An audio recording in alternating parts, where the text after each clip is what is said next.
I'm doing well. Welcome back to the KNITS podcast, where we talk all things knitting, crocheting, cross-stitching, sometimes a little spinning, and of course, beer. Just a reminder before we get started that memberships are now open for my channel. So depending on which tier that you want to participate in, you may or may not get access to my members only Discord, where right now we are doing a knit along of the Twisted Tea by Brianna Lupino of the Little Wolf Knits. I haven't cast mine on yet because I am focusing on a finish, which we'll talk about a little bit later in this episode, but I wanted to make sure that you all knew that, we have a nice little group of members going on right now, and a lot of us are participating in the knit along, and otherwise we're talking about like TV shows like Love is Blind and Scamanda and things like that. So we're pretty active. I'm honestly surprised that anyone would join my membership, but I appreciate everyone who has and anyone who will. So if that is something that you are interested in becoming a member of, then make sure to click the join button below and we will see you over there. As with almost every episode of this podcast, we start out by picking out and drinking a sip of beer. So I had Scott go down into our fridge and pick out something that would be interesting for today's podcast, and he did a really good job.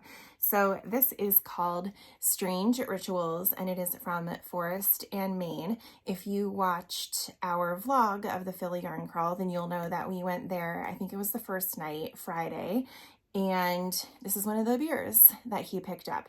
It is a lager, 4.4%, nothing too crazy. That's one of the breweries, if you watched, then you know that we always stop at when we're going in or out of the city, Philadelphia, and we just really, really like it there. So for today's podcast, I guess he thought it would be a good idea to pull from our library of the beers that we picked up on the trip. I am using a mug from a brewery that we went to in Vermont. I forget the name of it now, but it is moon themed, so it's perfect. It's something like quarter something. But we really liked it there. I enjoyed the vibe, and so I of course picked up a glass while we were there, and so that's what I will be drinking out of today. All right, let's get started with these shenanigans. I honestly don't have a lot to talk to you about. Things have been crazy, which I'll talk about toward the end, but at the end of the day, I just really haven't had time to craft or knit or anything. That doesn't mean I haven't, made progress on any of my projects. It just means I don't have a lot.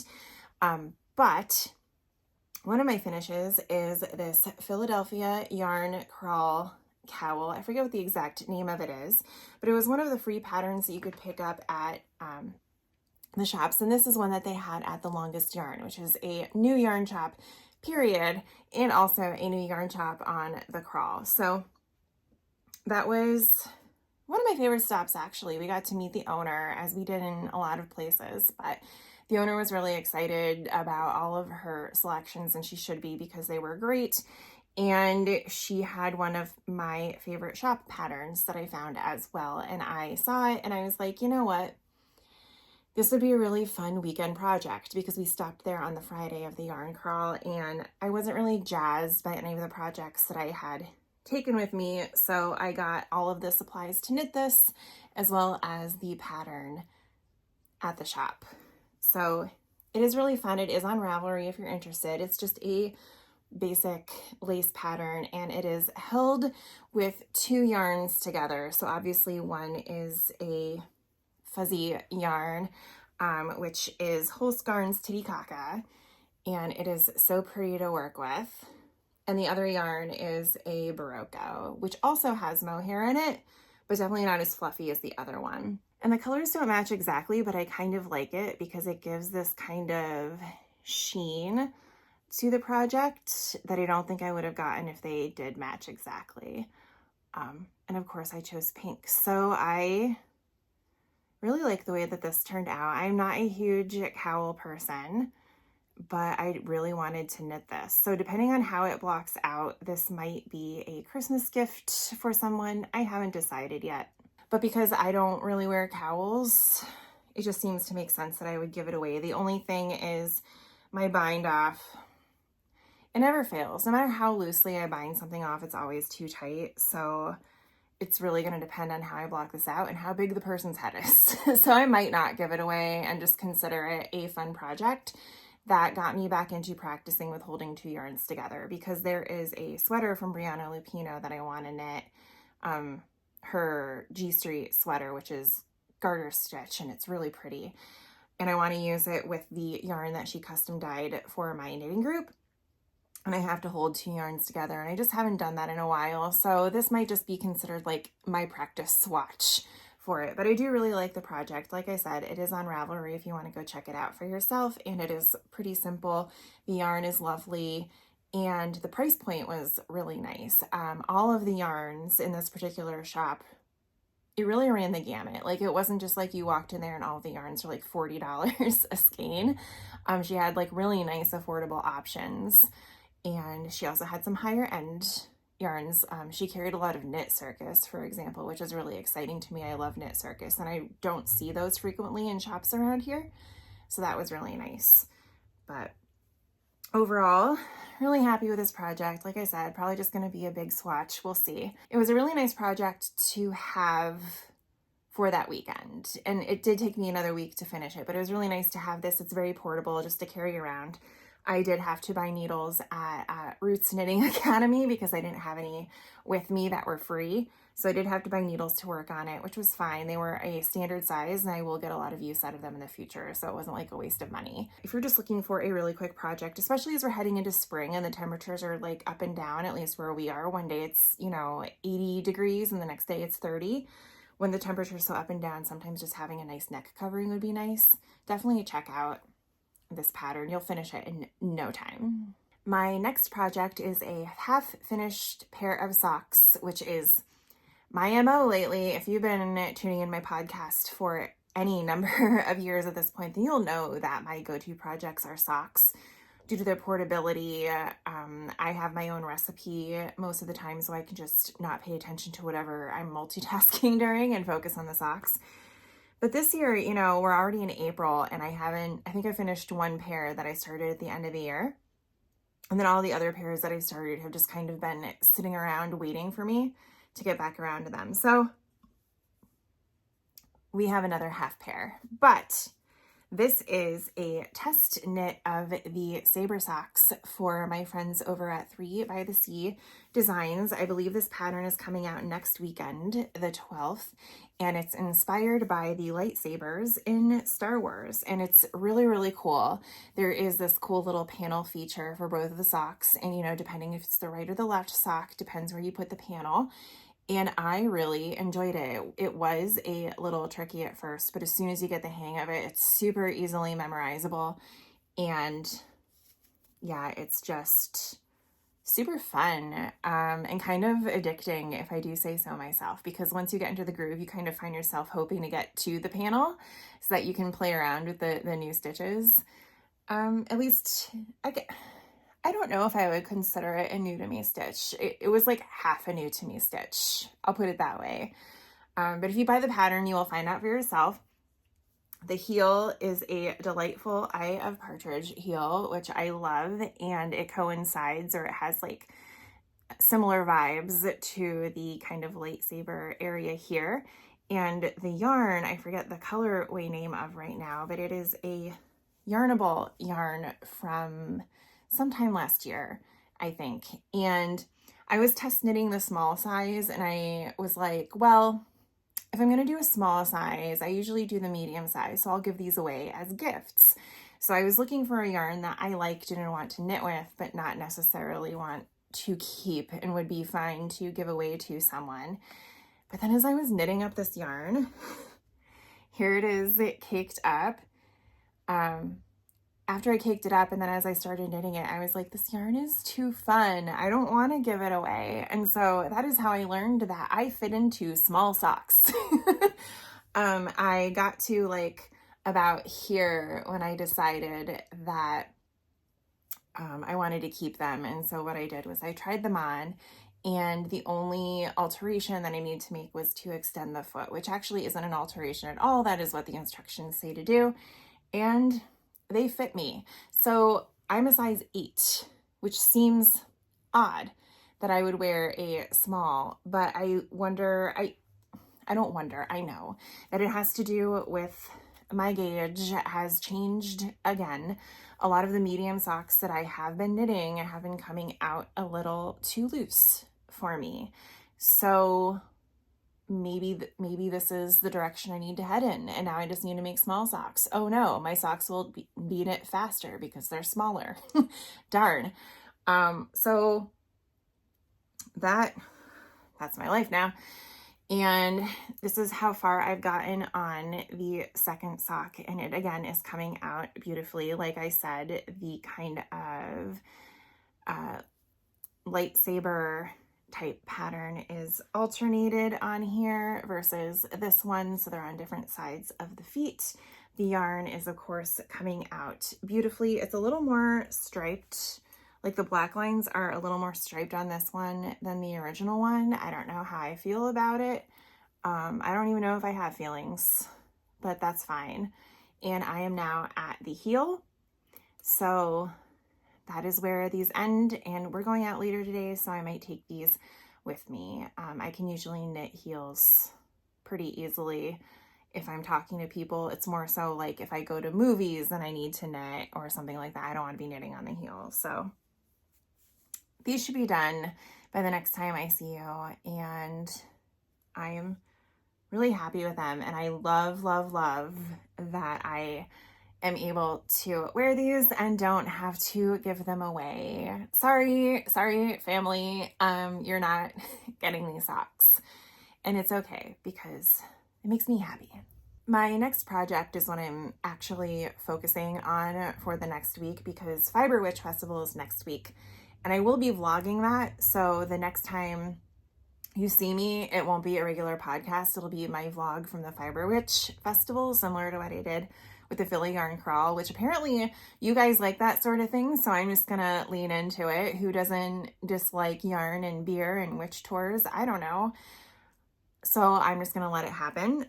But the project I'm focusing on right now is my Go-Go Dynamo Shawl from Stephen West. So yesterday was Knit for Food, which is hosted and organized by Laura Nelkin, who is a prolific knitter in the industry. If you haven't heard of her, you definitely need to look her up, as well as this annual fundraiser that she puts together.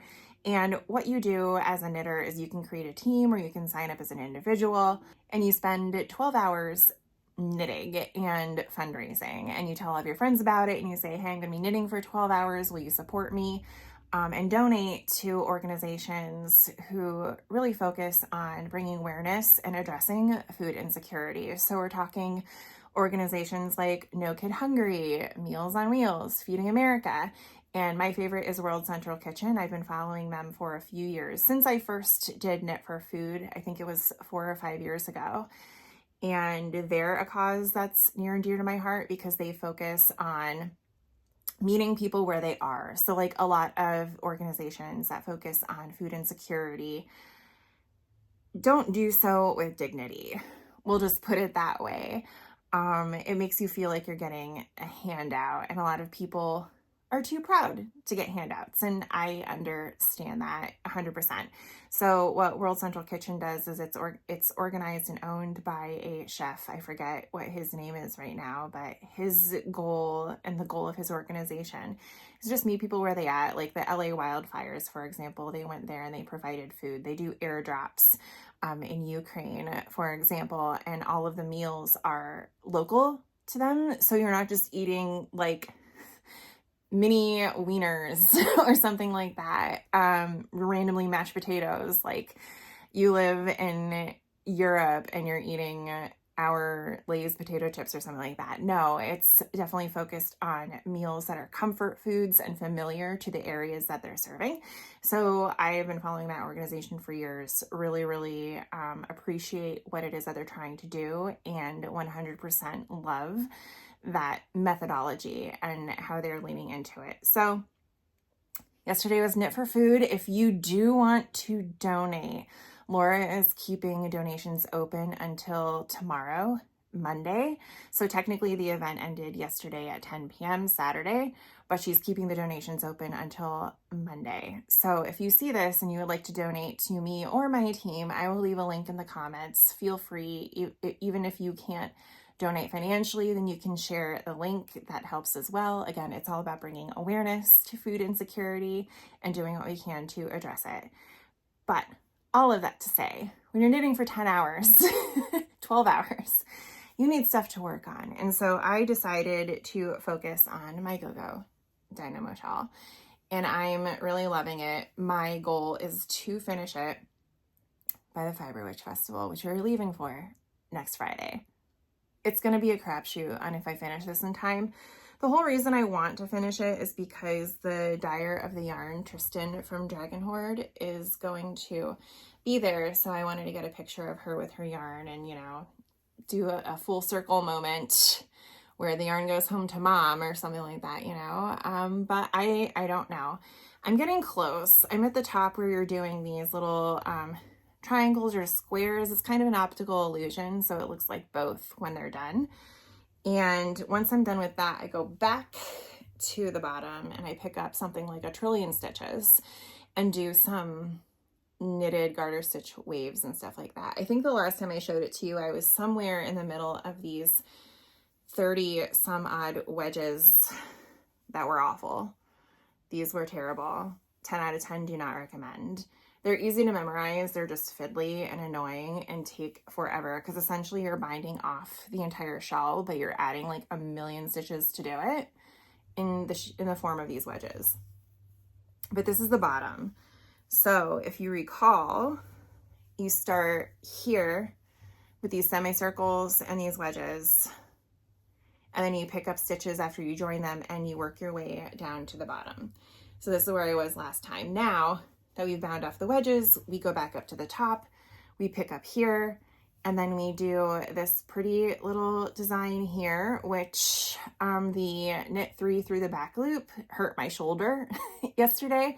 We were in Knit for Food, so I did have to take a break when I got home just to rest my shoulder, and it still really hurts today, so I don't know. And now I'm in this slip stitch section up here, and it's one of the last ones. So fine, and we're decreasing up here, so it's going really quick. But then I have to go back to the bottom and pick up all of this and knit a bunch, and there's an I-cord bind off, which my friend said it took her 5 hours to do that. As a result, I don't know if I'm going to have this done by Fiber Witch. But fear not, there is a knitting meetup with Megan from the Penny Moons channel. I don't remember what it's called now. It's changed a couple times. Fiber Romancer. If you watch it, she's doing a meetup and knitting group on Sunday.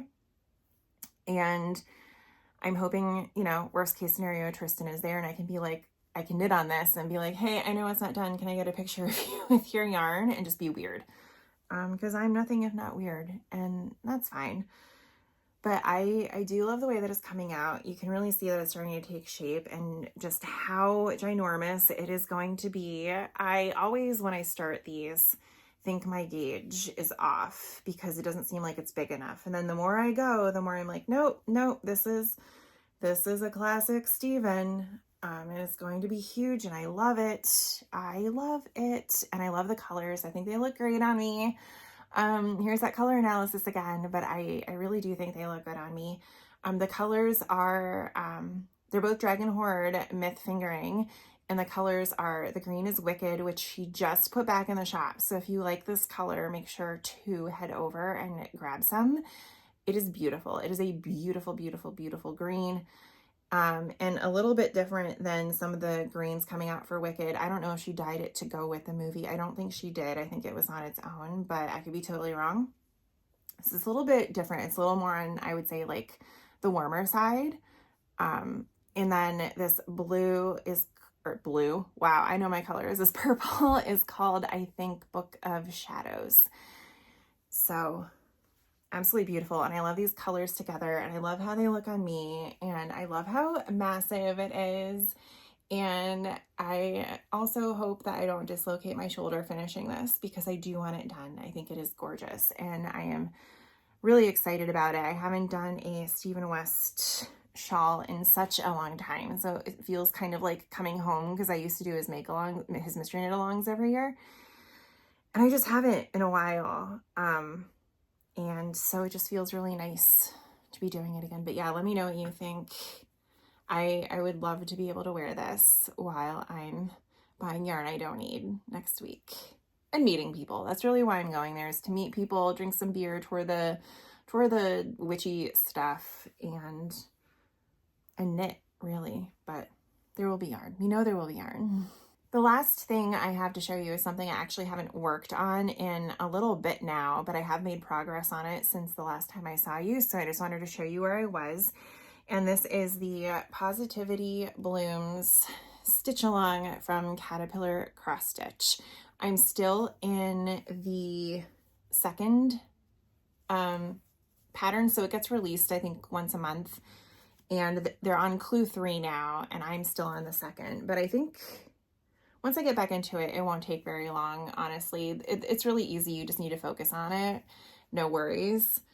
But this is where I am, and the way that it's going to look is it's going to be in the shape of, from what I can tell, a big flower with all of these positive sayings on it. And I thought it would be really nice to put in my office, because my job is doing mental things to me. I'm on the verge of having a mentee bee because of it. And I think this would just be really nice to put in there, along with, you know, the candles I'm trying to do to like soothe my spirit during the work day. And I think having some of my happy cross stitches that bring me joy in there is going to really help with maybe a lot of the mood.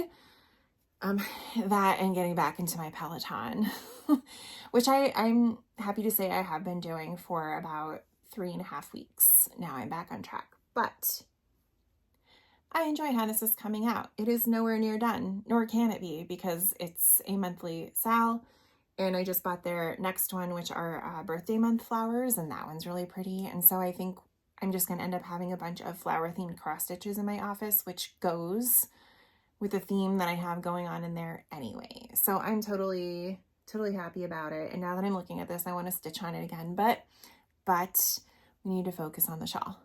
Focus on the shawl. If you see me post anything in the next week about me working on anything other than the shawl, please send me angry DMs on Instagram. I'm okay with it. But I did want to show this off because I really enjoy how it's turning out. And I know a lot of you have purchased Caterpillar cross stitch in the past, or are already in a Caterpillar cross stitch, but just in case you haven't, definitely check them out. I keep saying, like, their whole thing is that they don't do backstitch. And it's not that I mind backstitch. I think it can really bring a piece together, but because they don't, their pieces work up really quickly. And that's really nice when you have a stressful job like I do, and you just want to go mentally to a different planet. At the end of the day, this is like really nice projects to work on. That is it for projects. So now I'm just going to talk about life stuff, which is not super happy. If you have been following me on Instagram, then you'll know that my beloved fluffy familiar Mowgli unexpectedly passed away 2 Fridays ago. Absolutely devastating. And we were not in a good place. And it really put me behind in doing, you know, things that I wanted to be doing. I stared at a wall for 2 days. You know, that little guy kind of in my head became the unofficial mascot of my knitting group, because we're the worsted witches and, you know, black cats, familiars, things like that. And he was just so friendly and adorable. And he was really just the perfect cat. But the silver lining is that because Scott has never had an animal before, he's never had an animal pass away before, and he was so devastated that he proposed that we get 2 new cats. So this past week, we somehow, amazingly, luckily, were able to adopt 2 cats. They're a mother-son duo, and they're extremely bonded. And we were able to go pick them up this past Friday. And as of today, Sunday, they are still very, very shy. They allow us to pick them up and kind of hold them, but they're very hesitant about it. And then they want to go hide back in their crates. So I'm just kind of leaving them alone. I'll go in and like try to play with them just a little bit to get them used to me. And I'll put like my clothes that I wear for the day in their crates so they get used to my scent, things like that. It's just funny because we were just like, all right, we need to get another black fluffy cat because that's just what we want and need. And I really miss my ginger cat, Charlie, who he passed away unexpectedly. And then because he passed, that's how I got Mowgli. Mowgli was a stray that was picked up off the street. And my friend was like, do you want to adopt a black cat now that, you know, Charlie's gone? And I was like, I don't know. And then I met him and he was perfect. So I took him home. And we ended up instead with a tortie and a blue something. I forget what they call it. So definitely not a black cat and a ginger, but adorable just the same. They're both very fluffy. I think the female, the tortie, because most torties are females, almost all torties are females. I think she has a little bit of Persian in her. Like if you look at her face, just the way that her kind of like nose and jowls and her eyes are, she looks a little Persian, and maybe that's where the long hair stuff comes in for them. Like I said, they're mother and son. Their adopted names were Sonic and Turtle, with Turtle being the tortie, of course, but we have a brand to uphold. And so we renamed them Gomez and Morticia. And it makes us laugh. And that's what's important right now. So Gomez and Morticia currently live in our master bathroom and spend a lot of time in the tub and don't want to come out. They have started using the litter box and they are eating a little bit, so all positive signs, but they're definitely still very hesitant. We haven't introduced them to any of our other animals, dogs, cats, you name it. We're the only ones who go in there and see them. And I anticipate that to go on like that for at least 2 weeks. I know we're at Fiber Witch Festival next week, so we have a friend coming over to check on them a couple times throughout the day, just make sure they're okay. But yeah, so that's been the events of the past few weeks. And so between that and my work trying to make my brain explode and being mad at me for doing my job, I just haven't gotten a lot of projects done, but I am really looking forward to the Fiber Witch Festival next week. If you are going, definitely let me know. I would love to bump into you. It's almost impossible not to bump into anyone going to this thing because it is very popular. We are going to Persephone's ball, which is Saturday night. So we have to get Scott something to wear, and I need to find my dress. I don't know where my dress is since we moved, so I got to find that. And otherwise, that's kind of it. I'm working and buying yarn because that's all I can do. And I don't know how much longer I'll be able to buy yarn for because tariffs and whatnot, the prices are going to go up. So I figure I will stock up now and then I'm good for a solid 4 or 5 years if I need to be. And in the interim, I'm going to focus on, meeting people, expanding my community, and focusing on supporting each other. That's really important to me. So again, if you're going to Fiber Witch Festival, would love to see you. The Knit for Food donation link will be posted below. You have until Monday to do that if you are so inclined. I have new cats and my membership is open. So I think that is all the kind of major housekeeping news for the week. I hope all of you are doing well. I would love to hear from you in the comments. I feel like, with my last episode being a vlog, it's been a long time since I've been able to just come and speak with you. So I'd love to hear how you're doing in the comments or over on Instagram or whatever. And otherwise, I will see you sometime in the next week or so. Have a great time until then. I hope you get lots of time to knit. I hope I get lots of time to knit, and I will see you then. Bye.